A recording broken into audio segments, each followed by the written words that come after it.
Hello மக்களே, நம்ம ஒரு வயசு குழந்தைங்களுக்கான ஒரு தோசை தான் ரெடி பண்ண போகிறோம். கடலை மாவில் செய்ய போகிறோம். கடலை மாவு ரொம்ப நல்லது குழந்தைங்களுக்கு.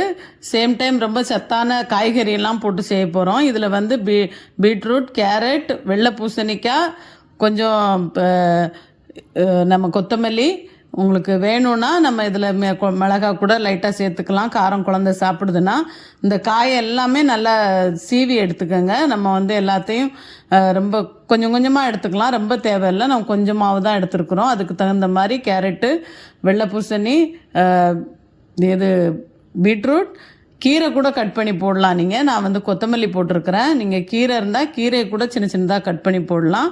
வேறு எந்த காய் போடணுன்னாலும் இது கூட நீங்கள் திருவி போடலாம். ரொம்ப நல்லாயிருக்கும். அது குழந்தைங்களுக்கு ஹெல்த்தி கூட. சேம் டைம் அதுங்களுக்கு சாப்பிடவும் பிடிக்கும், அந்த கலராகவும் இருக்கிறதுனால. கொத்தமல்லி வெட்டி போட்டுட்டு நம்ம இதில் கொஞ்சமாக பெருங்காய பவுடர், கொஞ்சம் மஞ்சத்தூள், கொஞ்சம் உப்பு, கரெக்டான உப்பு போட்டுட்டு நம்ம இதை தோசை மாவு பதத்துக்கு கரைச்சிக்கலாம். பாருங்கள் இப்போ எப்படி கரைச்சி எடுக்கிறேன்னு. நீங்கள் இதுக்கு நம்ம கரெக்டாக எல்லாத்தையுமே போடணும். ரொம்ப உப்புலாம் கலந்துடாதீங்க. நம்ம லைட்டாக தான் உப்பு கொடுக்கணும் குழந்தைங்களுக்கு. அந்த அளவுக்கு லைட்டாக போட்டுக்கோங்க எல்லாமே. பெருங்காயத்தூள் அது வயிறு வலிக்காது, குழந்தைங்களுக்கு நல்லா இருக்குன்றதுனால இது எல்லாமே ஒரு தோசை மாவு பதத்துக்கு கலந்துட்டு நம்ம இதில் பேனில் நம்ம தோசை ஊற்றிக்கலாம். இது சின்ன சின்னதாக போட்டுக்கோங்க. அது பார்க்க குழந்தைங்களுக்கு அழகாக இருக்கிறதுனால பார்த்து ஒன்று ஒன்றா எடுத்து சாப்பிடும். அதனால் நான் இப்படி ஊற்றிருக்கிறேன். இது மேலே நெய் ஊற்றிக்கோங்க.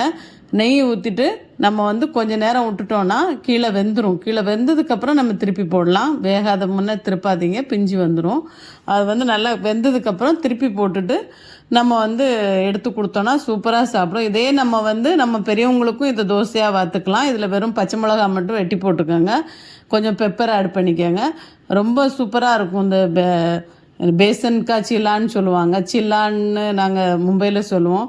சூப்பராக வந்துருந்துச்சு தோசை. பாருங்கள் எவ்வளோ டேஸ்ட்டாக விரும்பி சாப்பிட்றான் என் பேரன்னு. இந்த மாதிரி ரொம்ப நல்லா வரும். கண்டிப்பாக செஞ்சு பாருங்கள். குழந்தைங்க 1 வயசு 2 வயசு குழந்தைங்களுக்கு செஞ்சு கொடுங்க. ரொம்ப விரும்பி சாப்பிடுவாங்க. Thank you so much.